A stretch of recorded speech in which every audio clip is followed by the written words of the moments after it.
Friends नमस्कार। आशा करते हैं आप लोग अच्छे होंगे और खुश भी होंगे।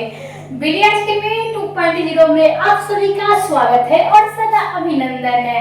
मैं रोशनी मैम वीडियो में 2.0 पे आप लोगों के लिए लेकर आ चुकी हूँ बीएड फर्स्ट ईयर से रिलेटेड वीवीआई क्वेश्चन, जिसमें आप लोगों को सारे प्रश्न का उत्तर मिलने वाला है और साथ में आप लोगों को एक क्लास चलाया जाएगा जो आप लोगों को कल होगा।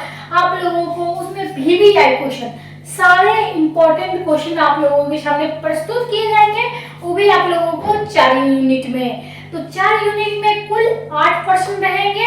आप लोगों को उसमें से एक को जरूर ही पूछा जाएगा, क्योंकि उन सारे बच्चे के लिए है जो बिहार यूनिवर्सिटी से बीएड कर रहे हैं। तो बिहार यूनिवर्सिटी से जो भी बच्चे बीएड कर रहे हैं उन्हें फर्स्ट ईयर में है और उनका सेशन 25 से 27 होने वाला है।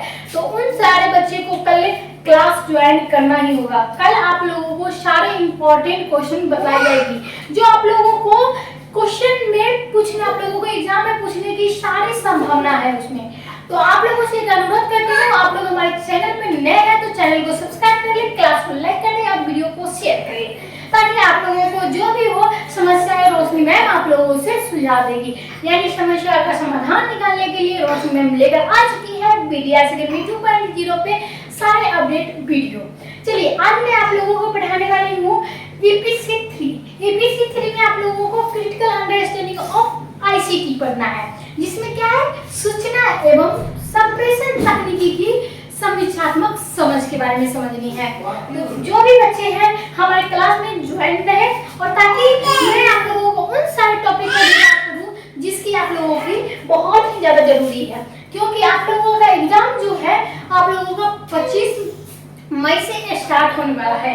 25 मई से स्टार्ट है, कुल 10 जून तक आप लोगों का रहने वाला है। चलिए आप लोगों का जो है क्लास 17 होने वाला है। आप लोगों का क्वेश्चन क्या होने वाला है? तो क्वेश्चन आप लोगों को रहने वाला है, तो आज आप लोगों का क्वेश्चन रहने वाला है। क्वेश्चन रहने वाला है अनुप्रयोग एवं आकार के आधार पर कंप्यूटर का वर्गीकरण में संक्षिप्त पर टिप्पणी लिखे। क्या करना है? तो अनुप्रयोग के आकार के आधार पर क्या करना है? कंप्यूटर का वर्गीकरण के टिप्पणी लिखनी है। तो चलिए कैसे लिखनी है रोशनी मैम के साथ बने रहिए और क्लास को आगे बढ़ाते रहिए और आप लोग जानकारी लेते रहें। चलिए अब हम लोग किसी भी क्वेश्चन का उत्तर किस प्रकार से देते हैं, तो आप लोगों के सामने आ चुका है एसएस पब्लिकेशन जो बिहार यूनिवर्सिटी से ही आता है। आप लोगों को मैं बिहार यूनिवर्सिटी से आप लोगों को दिखा रही हूँ जो आप लोगों को एसएस पब्लिकेशन का उनका बुक है। चलिए मेरे पास गेस्ट पेपर है, इसलिए मैं आप लोगों को गेस्ट पेपर से ही आप लोगों को सारी अपडेट दे रही हूँ, क्योंकि मेरे पास कोई भी किताब नहीं है इसलिए मैं आप लोगों को नहीं बता पा रही हूँ।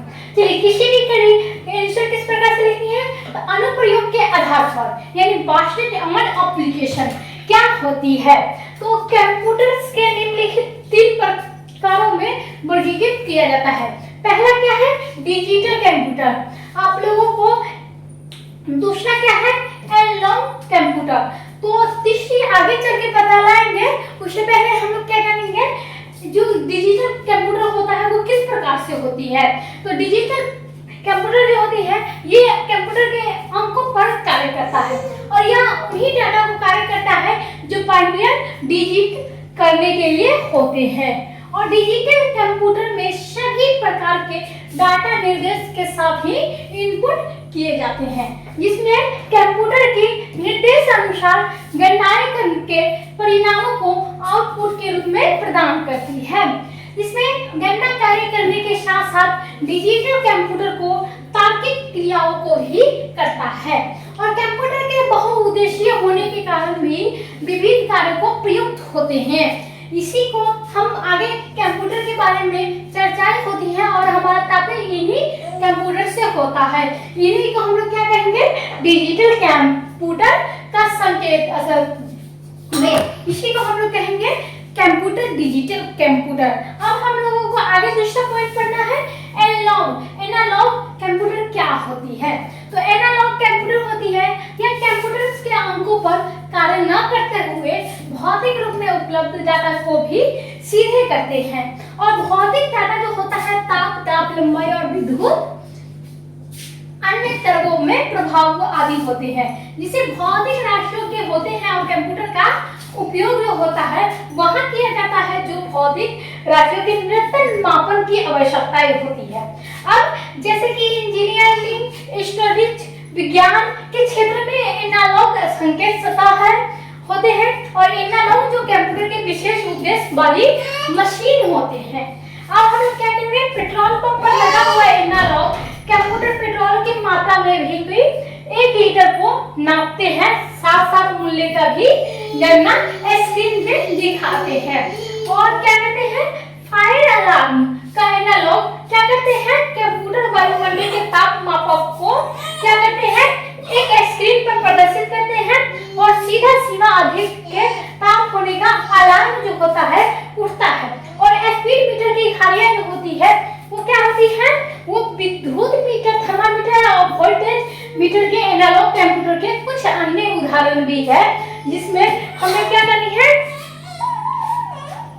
जिसमें हमें हाइब्रिड कंप्यूटर क्या होते हैं उसके बारे में जानने की कोशिश करेंगे। चलिए, हाइब्रिड जो कंप्यूटर होते हैं उसका जो काम होता है, इन कार्यों में इन कंप्यूटर में क्या होती है, एनालॉग डिजिटल दानों को कंप्यूटर के गुणों को समावेश होता है। इसीलिए ये कंप्यूटर तापगति प्रभाव से ही संकेत कार्य करते हुए गणना करने एवं तार्किक करने का भी कार्य कर सकते हैं। और इसका जो आउटपुट अंकों का अथवा जो मापने की इकाई होती है वो हाइब्रिड कंप्यूटर का उपयोग चिकित्सा क्षेत्रों में खूब हो रहा है, जैसे कि रोगी के तापमान, धड़कन, रक्तचाप आदि को एनालॉग सिस्टम रूप से ग्रहण कर और उसे क्या कहते हैं, फिर डिजिटल सिग्नल को बदलकर परिणामों को अंकों के रूप में प्रदर्शित करते हैं। इसी को हाइब्रिड कंप्यूटर कहेंगे। अब हम लोग चलेंगे क्या, आकार के आधार पे, यानी कंप्यूटर के जो आकार होते हैं उसके आधार पर किस प्रकार से प्रश्न है उसके बारे में अब हम लोगों को आगे बढ़नी है और कंप्यूटर के आकार पे आधारों की जानने की जरूरत है, जिसमें हमें क्या करनी है, जिसमें हमें जाननी है कि मिनी कंप्यूटर आखिर होती क्या है। तो मिनी कंप्यूटर जो होती है वो होती है ये माध्यम आकार के जो सामान्य उद्देश्य वाले जो होते हैं कंप्यूटर, उसको माइक्रो कंप्यूटर की तुलना से अधिक कार्यशील, शक्तिशाली और अधिक क्रमिक होते हैं। क्या होते हैं, अधिक कीमत के होते हैं। इनकी संग्रहण क्षमता जो होती है वो कार्य करने के लिए गति की अपेक्षाकृत अधिक होती है और इनमें जो अधिक सीपीयू होते हैं इनमें एक समय में अधिक व्यक्तियों को कार्य कर सकता है। इनका उपयोग बड़े कार्यालय, बैंक आदि में किया जाता है। अब हम लोग चलेंगे आगे, जिससे हमें क्या करनी है, अब हम लोग जानेंगे माइक्रो कंप्यूटर, यानी आकार के आधार पर जो हम लोग बात करने वाले थे वो पहला था मिनी कंप्यूटर, दूसरा है माइक्रो कंप्यूटर। यानी माइक्रो कंप्यूटर जो होती है ये आकार के छोटे एवं कम कीमत के होते हैं और घरों में, कार्यालय, विद्यालय में आदि लगे होते हैं और कंप्यूटर को माइक्रो कंप्यूटर भी कहते हैं। इनमें क्या होती है, इनमें एक सीपीयू होता है जिससे कंप्यूटर की सहज क्षमता जो होती है वो मेमोरी जो होती है वो क्या करती है, कार्य करने की गति में अपेक्षाकृत कम होती है और इन पर एक समय के ही एक व्यक्ति का कार्य कर सकता है। इन्हें क्या कहता है, एक समय में एक ही व्यक्ति का पर्सनल कंप्यूटर में पीसी भी कहते हैं। पीसी के कई प्रकार होते हैं। अब हम लोग क्या जानेंगे, हम लोग थोड़ी देर पहले जान चुके थे आकार के आधार पर कंप्यूटर के। तो आकार के आधार पे हम लोगों को किस प्रकार से कंप्यूटर होते हैं उसके कार्य अब हम लोग जानेंगे। पीसी क्या होते हैं, पीसी के प्रकार क्या होते हैं। तो पीसी के प्रकार होते हैं डेस्कटॉप, यानी डेस्कटॉप कंप्यूटर, दूसरा होता है लैपटॉप कंप्यूटर, तीसरा होता है कॉम्पैक्ट कंप्यूटर और चौथा होता है नेटबुक कंप्यूटर और पांचवा क्या होते हैं, टैबलेट कंप्यूटर। तो ये सारे जो है कंप्यूटर के प्रकार हैं। जो भी बच्चे हमारे क्लास को लाइक नहीं किए, शेयर नहीं किए, जल्दी जाइए क्लास को लाइक, शेयर, कमेंट करिए ताकि मैं बिहार के यूनिवर्सिटी से जुड़ी कोई आप लोगों को भी क्वेश्चन बताऊं जिसमें आप लोगों का 80% आए, ताकि आप लोगों को कोई भी ऐसा नहीं हो कि आप लोगों को वो क्वेश्चन नहीं कर पाए। जो भी क्वेश्चन आप लोगों को कल की क्लास में अप्लाई करेंगे, ये 100% गारंटी है कि आप लोगों को उसमें से आप लोगों को 5-6 क्वेश्चन तो आने वाले ही हैं। तो आप लोगों को मैं सारे क्वेश्चन बतलाऊंगी, आप लोग क्लास में बने रहिएगा। चलिए अब हम लोग क्या करेंगे, सुपर कंप्यूटर आखिर होती थी क्या है, यानी कंप्यूटर के आकार हम लोग जानते हैं। कंप्यूटर के आकार के आधार पर हम लोगों को तीसरा पॉइंट क्या है, हमें सुपर कंप्यूटर आखिर होती क्या है। तो सुपर कंप्यूटर जो होती है वो होती है एक आकार से बड़े कंप्यूटर होते हैं। इनकी जो संग्रह क्षमता जो होती है, मेमोरी कार्य होते हैं, वो गति के सार्वत्रिक होती है और ये अधिक जाति एवं उच्च कोटि के शुद्धता वाली होती है। और गणना के सुपर जो कंप्यूटर में संभव होता है, ये कंप्यूटर सबसे महंगे, इनकी कीमत अरबों रुपयों में होती है। ये जो कंप्यूटर होते हैं यानी सुपर कंप्यूटर, इसे अरबों की कीमत में भी खरीदा जाता है और यहाँ पे नहीं मिलता होगा, हमारे भारत में भी मिलता भी नहीं होगा। तो यहाँ पे क्या कहते हैं, अनेक व्यक्ति जो एक साथ कार्य कर सकते हैं, इनका उपयोग मुख्यतः वैज्ञानिक अनुसंधान संगठनों मौसम की भविष्यवाणी करने के लिए किया जाता है।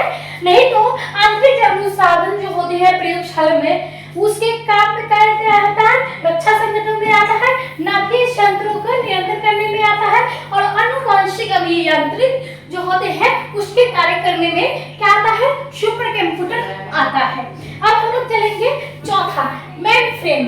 मेन फ्रेम जो कंप्यूटर होते हैं वो किस प्रकार से होते हैं, ये आकार में तो बहुत बड़े होते हैं, लेकिन इसकी संग्रह क्षमता जो है, कार्य करने की गति बहुत ही अधिक होती है। इनमें कंप्यूटर में एक समय में कई व्यक्ति कार्य कर सकते हैं और ये अधिक महंगे होते हैं।